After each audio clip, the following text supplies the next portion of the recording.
19 April रोजी संध्याकाळी 7:30 वाजण्याच्या सुमारास एरणगाव शिवारातील शेतगट क्रमांक 48 समोरील मोकळ्या जागेत भयानक मारहाण घडली।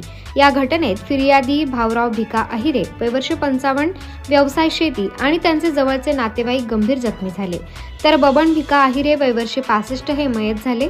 फिर्यादीचे जावई कैलास कोरे यांच्या बाजूने मालेगाव न्यायालयात दिलेल्या साक्षीनंतर आरोपित सुरेश अहिरे, संतोष अहिरे, हरी भिका अहिरे सर्व राहणार एरणगाव आणि सविता उर्फ सरुबाई कैलास कोरे राहणार जळगाव चोंडी यांनी एरणगाव गावी परतताना समूहबद्ध पद्धतीने जाड लाकूड, लोखंडी गज आणि कुऱ्हाड हातात घेतो।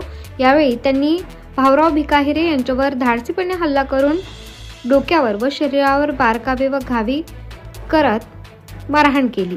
घटनास्थळी पोहोचलेल्या भाऊरावांचे भाऊ बबन भिका अहिरे आणि भाऊजाई लक्ष्मीबाई बबन अहिरे यांनी या भांडणाला शांत करू पाहिले, तेव्हा आरोपींनी त्यांनाही डोक्यावर आणि अंगावर सातत्याने धारदार व वारंवार मारहाण करून गंभीर जखमी केले। या घटनेत भाऊराव भिका अहिरे, फिर्यादी लक्ष्मीबाई बबन अहिरे साक्षीदार हे गंभीर जखमी झाले असून त्यांना त्वरित स्थानिक रुग्णालयात दाखल करण्यात आले आहे। पोलीस ठाण्यात नमूद प्रकरण क्रमांक 1225 कडनोर म्हणून भाऊराव भिका अहिरे यांच्या फिर्यादीवर IPC कलम 307 ठार मारण्याचा प्रयत्न, 351 धमकी, 352 इतरत्र मारहाण, 103, 115, 2, 118, 1, 118, 2, 35 इत्यादी कलमांतर्गत गुन्हा नोंदवण्यात आला आहे।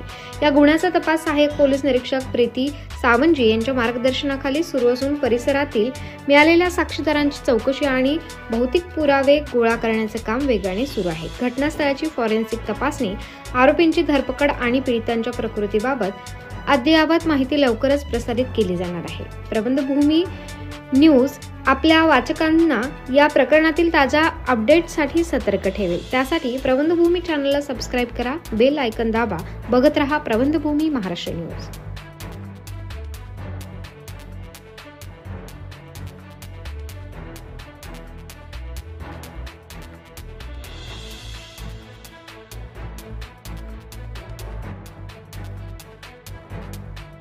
ताज्या व महत्त्वाच्या बातम्या बघण्यासाठी प्ले स्टोअरवर जा, प्रबंधभूमी ॲप डाउनलोड करा व या धावपळीच्या जीवनात अपडेट रहा।